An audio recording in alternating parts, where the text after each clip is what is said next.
Prions. Père, comme tu nous enseignes ce matin, permets que nous soyons attentifs à tout ce que tu nous dis, que nous puissions ouvrir, Seigneur Dieu, notre intelligence, mais surtout, ouvrir notre cœur pour que tu puisses y planter ta semence et que cette semence grandisse pour des fruits, pour ta gloire et pour ton honneur. Bénis ton peuple ici rassemblé qui t'écoute, Seigneur. Viens nous parler, viens nous enseigner et viens nous édifier. Au nom du Père, du Fils et du Saint-Esprit. Amen. Veuillez vous asseoir. Alors, comme c'était annoncé la semaine dernière, donc tout le long du mois de juillet et le début du mois d'août, nous allons avoir des enseignements sur la gérance chrétienne. Je sais qu'il y a déjà eu cet enseignement dans la paroisse, au moins une fois, mais peut-être 2 fois aussi. Et une des premières fois, c'était avec le révérend Michael, plus de 9 ans de cela, peut-être 10 ans même, plus de 10 ans de cela, parce que je me rappelle bien le jour où il avait fait ses enseignements, j'ai préparé la présentation pour lui. Et peut-être bien pendant le temps de Monseigneur Seigneur, ici à la paroisse ici, vous avez déjà eu cet enseignement. Alors bien souvent, vous êtes d'accord avec moi que si quelqu'un vous confie quelque chose qu'il possède, ça peut être sa voiture, ça peut être sa maison, ça peut être quelque chose de valeur, n'importe quoi. Qu'est-ce que vous allez faire avec cette chose si quelqu'un vous confie quelque chose? Vous allez en prendre soin, très soin même, dans comment vous allez utiliser et tout, parce que vous savez que cette chose ne vous appartient pas. Alors notre vie est semblable à cela, mes chers amis. Notre vie de chrétien surtout. Alors nous avons toujours tendance à associer la gérance chrétienne, en anglais on appelle ça le Christian Stewardship, uniquement à l'argent que nous donnons à l'Église. Et je pense que une des erreurs peut-être que nous faisons, c'est qu'on appelle les donations que vous faites régulièrement par mois le Christian Stewardship. Mais le Christian Stewardship, c'est bien plus que l'argent. Et je pense que le mot qu'on devrait utiliser, c'est le mot autofinancement. Ça a rapport avec la finance. Mais tandis que le Christian Stewardship, ou la gérance chrétienne, ça englobe beaucoup de choses, pas que l'argent. Pourtant, la gérance chrétienne, comme je l'ai dit, c'est quelque chose de très vaste, car elle touche toute notre manière de vivre avec Dieu. Et bien sûr, quand on regarde dans le contexte économique actuel, l'Église doit pouvoir assumer ses dépenses et financer sa mission. Mais nous ne pouvons pas toujours compter sur les autres pour le faire à notre place. C'est pour ça que les finances sont importantes, mais elles ne représentent qu'une partie de la gérance chrétienne. Et pour moi, si on commence à parler de gérance chrétienne, dans sa globalité, il faut se poser la question, sommes-nous vraiment de bons intendants de tout ce que Dieu nous a confié? Sommes-nous? Alors pendant les 6 prochaines sessions, mes chers amis, nous allons découvrir ce que la Bible enseigne sur ce sujet. Il faut que chaque paroissien puisse grandir dans sa relation avec Dieu, que chaque paroissien puisse devenir un fidèle intendant des dons et talents que Dieu lui a donnés. Alors pour cette première session aujourd'hui, nous allons voir le thème « Notre Dieu, créateur et les principes de la gérance chrétienne ». Qu'est-ce que c'est vraiment que la gérance chrétienne, sachant que Dieu est notre créateur. Et pour cela, nous allons voir 2 passages bibliques. Le premier, c'est dans le livre de la Genèse, le chapitre 1er, les versets 24 à 28, qui nous dit « Dieu dit que la terre produise des animaux vivants selon leur espèce, du bétail, des reptiles et des animaux terrestres selon leur espèce. Et cela fut ainsi. Dieu fit les animaux de la terre selon leur espèce, le bétail selon son espèce, et tous les reptiles de la terre selon leur espèce. Dieu vit que cela était bon. Puis Dieu dit, faisons l'homme à notre image, selon notre ressemblance, et qu'il domine sur les poissons de la mer, sur les oiseaux du ciel, sur les bétails, sur toute la terre et sur tous les reptiles qui rampent sur la terre. Dieu créa l'homme à son image. Il le créa à l'image de Dieu. Il créa l'homme et la femme. Dieu les bénit et Dieu leur dit, soyez féconds, multipliez, remplissez la terre et l'assujettissez. Et dominez sur les poissons de la mer, sur les oiseaux du ciel et sur tout animal qui se meut sur la terre. Donc ce premier texte qui nous parle de Dieu qui crée l'homme, non seulement, mais Dieu a aussi créé tout ce qu'il y a et tout ce qui existe autour de l'homme, en lui donnant à la fin la responsabilité de gérer cette création. Le deuxième texte nous vient de 1er Chronique, chapitre 29, les versets 10 à 13. David bénit l'Éternel en présence de toute l'assemblée. Il dit, béni sois-tu d'éternité en éternité éternelle, Dieu de notre Père Israël. À toi, Éternel, la grandeur, la force, la magnificence, l'éternité et la gloire, car tout ce qui est de ciel et sur la terre t'appartient. À toi, Éternel, le règne, car tu t'élèves souverainement au-dessus de tout. C'est de toi que viennent la richesse et la gloire. C'est toi qui domines sur tout. C'est dans ta main que sont la force et la puissance, et c'est ta main qui a le pouvoir d'agrandir et d'affermir toutes choses.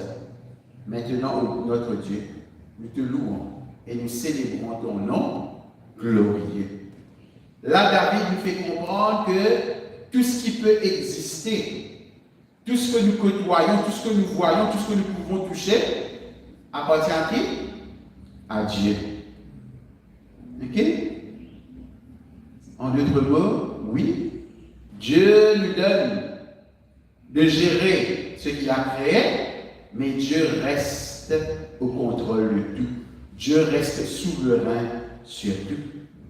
Alors ces deux textes nous révèlent plusieurs vérités fondamentales. Premièrement, Dieu est le créateur de toutes choses. Qu'est-ce que ça veut dire? Rien n'existe sans lui. Deuxièmement, tout ce qu'il crée est bon. C'est-à-dire que l'œuvre de Dieu est parfaite. L'œuvre de Dieu reflète sa sagesse. Alors, j'aime bien, je pense avoir déjà pris cet exemple. Alors, quelqu'un achète un terrain, il veut construire sa maison, mais il réalise que là où il veut construire sa maison sur le terrain, une rivière qui passe. Mais il ne veut pas de la rivière. Qu'est-ce qu'il fait? Il détourne la rivière. Et peu de temps après, son voisin qui habitait là, bien avant lui, commence à se plaindre que sa cour, à chaque fois qu'il y ait des grosses pluies, sa cour est inondée. Mais lui, il ne casse pas la tête. Mais avant, il n'y avait pas ça. Même dans la cour de ce monsieur-là, il n'y avait pas d'inondation.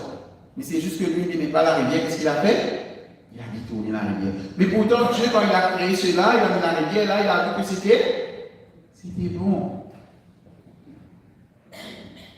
Mais nous, bien souvent, nous voyons quelque chose, je suis capable de faire ça autrement.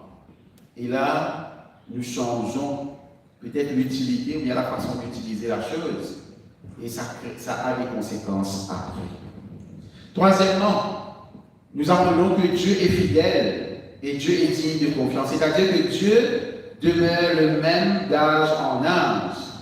Nous changeons, la situation change, le monde change, mais Dieu ne change pas. Dieu est le même hier, aujourd'hui et éternellement. Quatrièmement, Dieu est infiniment grand et souverain. C'est-à-dire que tout lui appartient. Pénanon ou la terre, qui va être trouvé ou ramassé ou fabriqué, ou j'ai monté un peu de toi ça, de tous les guerres, et du non. Alors j'ai autour de un pied, tu dis, ça tu vois là, on monte un peu ça. Ok? Vous copiez là, vous façonnez du bois là, vous faites des plats, et là vous présentez ça, et vous dites, ah Dieu, à la cadeau du cadre de toi. Mais nous réaliser que l'intelligence, les mains, les matériaux qui nous servent, tout cela vient de Dieu. Puis là, on est qui nous capable de dire, on dit, ah, ça vient de moi. Et c'est pour ça que bien souvent, on met en ordre, on dit, moi, je fais attention. Quand les politiciens disent que nous coup de zèle, très bien, mais pas oublier que les c'est qui les accusent. Parce que quand tu as cassé sur cause de nous, il peut prendre au casse même, il peut de nous. Mais on t'a clamé. Ok? Après, devant Dieu, la crise, tu dis, ah, bébé, qu'est-ce que tu peux faire? Il a fait ça une vidéo comme ça. Ok? Alors, il n'y a rien, mes chers amis, qui est capable de plonger, qui pas déjà appartenir à Dieu. Cinquièmement, l'être humain est le sommet même de la création. C'est-à-dire qu'il est créé à l'image et à la ressemblance de Dieu. Et à l'air, vous comprenez qu'est-ce que ça veut dire d'être créé à l'image et à la ressemblance de Dieu. Sixièmement, dans sa confiance et son amour, Dieu associe l'homme à son œuvre. Il lui confie la responsabilité de prendre soin de sa création. Et c'est là que l'homme devient un intendant, il devient collaborateur de Dieu et reçoit une mission. Hein? Dominer sur toute la terre, sur les poissons, sur les oiseaux, sur les bétails. Ok? Mais bien souvent, nous bien mal comprendre ce terme dominer. Nous pensons que dominer veut dire grâce partout. Dominer veut dire montrer sa force et sa puissance, sans se soucier des conséquences. Alors, qu'est-ce qu'un intendant? Qu'est-ce qu'un intendant? Ben, ça c'est le petit Robert qui nous donne cette définition. Un intendant est comme une personne chargée d'administrer les biens et les affaires d'un autre. Autrement dit, un intendant est un gestionnaire d'une propriété qui ne lui appartient pas. Et c'est exactement ce que nous sommes devant Dieu. Quand nous réalisons que nous sommes qu'un intendant, nous réalisons aussi que tout appartient à Dieu, puisqu'il est le Créateur. Et c'est bien que dans le livre sacré, la Bible, ça commence avec la création pour nous faire comprendre. Nous sommes créatures de Dieu. Nous sommes soumis à Dieu. Nous sommes sous l'autorité de Dieu. Et qu'il ne faut pas avoir la prétention de Lucifer pour essayer de devenir l'égal de Dieu. Même Jésus ne l'a pas fait. Au contraire, il s'est soumis. Il a obéi. Et il a vécu l'obéissance jusqu'à la mort sur la croix. Mais pourtant, dans son immense amour, Dieu nous confie la responsabilité de gérer ce qu'il possède. Et un intendant chrétien sait que rien n'est réellement à lui, comme nous le rappelle Luc dans le livre des Actes des Apôtres, chapitre 17, verset 28. Car en lui, nous avons la vie, le mouvement et l'être. C'est grâce à Dieu que nous avons la vie, c'est grâce à Dieu que nous pouvons bouger, c'est grâce à Dieu que nous pouvons être ce que nous sommes. C'est grâce à Dieu. Alors mes chers amis, notre vie, notre santé, notre intelligence, notre famille, notre temps, le talent, nos biens matériels et même notre argent viennent de Dieu. Nous sommes seulement les administrateurs de ce qu'il nous confie. Peut-être que des fois nous ne réalisons pas, hein? Mais c'est une vérité qui n'est pas toujours facile à accepter. Parce que nous aimons bien dire, n'est-ce pas? Mon argent, ma maison, mon enfant, mon temps, ma voiture, n'est-ce pas? Mon et mon et mon. Pourtant, la Bible nous rappelle que tout appartient au Seigneur. Dans le livret vert, dans le livret de messe, il y a cette belle prière des offrandes et que nous proclamons toujours avec foi. Tout vient de toi, Seigneur, et c'est de ta main même que nous te donnons. Pas pour nous ça. Ok? Nous sommes juste en train de donner à Dieu ce qui appartient déjà à Dieu. Rendez à César ce qui appartient à César et rendez à Dieu ce qui appartient à Dieu. Nous ne faisons finalement que lui rendre une partie de ce qu'il nous a donné. Je disais un peu plus tôt, il nous faut comprendre que nous sommes créés à l'image de Dieu. Lorsque Dieu dit, faisons l'homme à notre image, selon notre ressemblance, qu'est-ce que cela signifie? C'est pas que là, si je vais me regarder dans la glace, il dit, Dieu est beau. Il fait se vérifier. Ok? Dieu est beau. Dieu est belle. Je suis créé à l'image de Dieu. Nous ne sommes pas créés à l'image physique de Dieu, mes chers amis. Créé à l'image de Dieu, c'est que Dieu a mis en nous certains de ses caractères, ses caractéristiques qu'il nous faut refléter aux autres, dans le monde dans lequel il nous met. Ok? Nous ne possédons pas un corps semblable à Dieu, mais on est créé à son image pour refléter son caractère dans notre manière de vivre. Donc, il nous faut vivre selon ses caractères. Et quels sont ces caractères de Dieu? Dieu est saint et nous aussi, il nous faut être saints. Dieu est rempli d'amour, nous aussi, il nous faut être remplis d'amour. Dieu est bienveillant, nous aussi, il nous faut être bienveillants. Il nous faut être compatissants, il nous faut être miséricordieux et il nous faut être fidèle. Il faut être fidèle. Chaque fois que nous vivons ces qualités, les personnes autour de nous peuvent apercevoir quelque chose du caractère de Dieu. C'est pour cela que Gandhi, après avoir lu la Bible, il s'est permis de dire il ne voit personne qui ressemble aux chrétiens qui sont décrits dans la Bible, aux enfants de Dieu qui sont décrits dans la Bible. Pourquoi? Parce que personne ne reflète à 100% cette image d'être créé à l'image de Dieu, à la ressemblance de Dieu. Malheureusement, mes chers amis, à l'inverse, qu'est-ce que nous faisons? Au lieu d'avoir les qualités de Dieu, nous entretenons la haine, la jalousie, le mépris, la rancune, l'orgueil, l'égoïsme ou le refus de pardonner. Et qu'est-ce qui se passe avec cette image de Dieu en nous? Elle est ternie. Elle ne représente pas vraiment Dieu. Tout le contraire de ce que Dieu est. Alors, être un bon intendant ne consiste pas seulement à bien gérer son argent, mais c'est aussi refléter le caractère de Dieu dans notre famille. Là où nous sommes, là où nous habitons, là où Dieu nous envoie, et même dans l'Église. Même dans l'Église. Une fois, une personne qui venait de venir à la foi, il commence à vivre dans la communauté de l'Église. Tout stupéfait. Il se dit, tu penses dans l'Église, comment dire, un peu plus meilleur que dans le monde. On me dit, on est un peu plus correct, un peu plus, comment dire, tout ce qu'il y a dans le monde, quand tu connais dans l'Église. C'est vrai. L'Église aurait dû être différente du monde.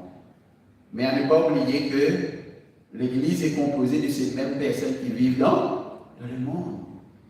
Alors le chrétien doit pouvoir faire cette différence. Comme Paul nous le dit, il ne faut pas que nous nous conformons au siècle présent, mais il faut que nous soyons transformés. Le chrétien doit pouvoir faire la différence. Comment faire la différence? C'est en ayant en nous les caractères qui viennent de Dieu. Ne pas accepter de suivre le monde, mais de suivre Dieu, de suivre Jésus. Notre manière de parler, mes chers amis, notre manière d'aimer, de servir, de pardonner et de prendre soin des autres fait également partie de la gérance chrétienne. Parce qu'il nous faut nous gérer nous-mêmes. Avant qu'il nous gère les biens que Dieu nous donne, apprenons à nous gérer nous-mêmes. Apprenons à acquérir de Dieu les qualités qu'il a et qu'il nous donne. Alors mes chers amis, La première vérité que nous devons retenir est simple mais fondamentale. Dieu est propriétaire, nous sommes intendants. Ou bien nous disons bien dans nos autres langages créoles. Bon Dieu propriétaire, nous locataires. Il ne faut pas que locataire pense qu'il est propriétaire. Propriétaire reste toujours Dieu. Et si nous comprenons ça, même nous les corps, même dans le monde dans lequel nous vivons, nous sommes locataires, c'est-à-dire ce bien-là ne nous appartient pas. Il nous faut en prendre bien soin. Lorsque nous comprenons cela, notre gorge change complètement. Nous réalisons que notre vie entière appartient au Seigneur et que nous sommes appelés à gérer fidèlement tout ce qu'il nous confie. Cela pour sa gloire et pour le bien des autres. Alors mes chers amis, dans cette première leçon, nous avons appris que tout appartient à Dieu. Et cela nous permet aussi de comprendre pourquoi notre temps, notre talent, notre service, nos biens ou bien même nos finances doivent être utilisés avec fidélité pour le royaume de Dieu. C'est Dieu qui nous donne tout cela. N'oubliez pas, et je suis sûr qu'on va parler de cela pendant ces sessions d'enseignement sur la gérance chrétienne, sur la parabole des talents, comment Dieu donne à chacun des talents selon sa capacité. À l'un, Dieu donne 5 parce qu'il sait qu'il peut gérer 5. À l'autre, Dieu donne 2 parce qu'il sait qu'il peut gérer 2. Et au dernier, il a donné 1 parce qu'il sait qu'il peut gérer 1. Mais soyons comme les 2 premiers. Quand nous recevons, quand nous reconnaissons que nous avons ce don, ce talent qui vient de Dieu, fructifions ce talent. Multiplions ce talent pour la gloire de Dieu. Et non pas comme le dernier. Quel joli cadeau le dernier de Dieu, un joli don, un joli talent. Il me dit une jolie boîte, mais nous cacher plus. Il y aura des comptes à rendre. Et Dieu va nous demander, qu'avons-nous fait du talent qu'il nous a donné? Est-ce que ce talent a porté du fruit? Ou bien ce talent a été enfoui? Et si ça a été enfoui, pourquoi?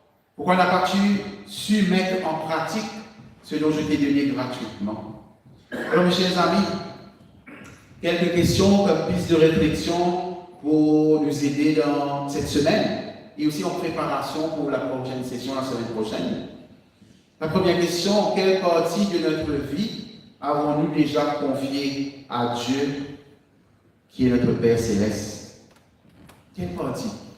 Est-ce que nous pouvons reconnaître qu'il y a une partie de notre vie que nous avons déjà confiée à Dieu? Ou bien, deuxième question, est-ce qu'il existe encore des parties ou bien des domaines que nous hésitons à remettre entre les mains de Dieu? Et pourquoi? Jésus, ce matin, dans l'Évangile, nous invite. Venez, vous tous qui êtes fatigués, vous tous qui portez des fardeaux. Et je vous donnerai quoi? Le repos. Là, vous avez posé une question là. Qui ça vient profiter de nous là, ça? Vous dormez, moi. Quand vous dormez, vous reposez. Quand vous allongez, vous n'avez rien à faire, vous pouvez reposer. C'est vrai. Il n'y a pas des amis qui dorment pendant 8 heures de temps pour la science, demander. Ils ont un minimum 8 heures de sommeil par jour, mais ils ont levé grand matin ou fatigué. Vous avez vu ça?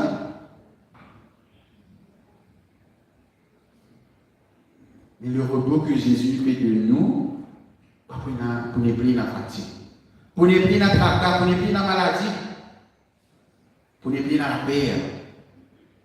Ça va être un repos et éternel.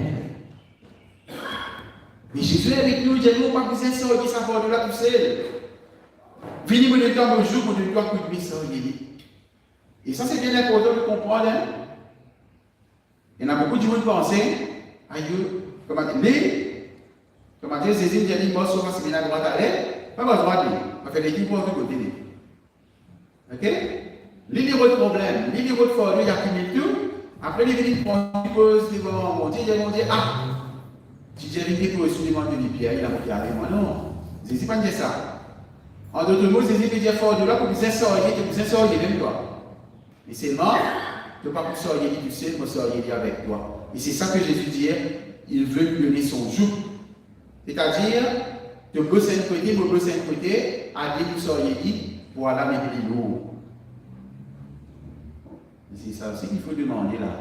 Qui partit de nous la vie, qui nous prend pour consacrer à Dieu, qui fait. Et puis, troisième question, mes chers amis, de notre vie quotidienne.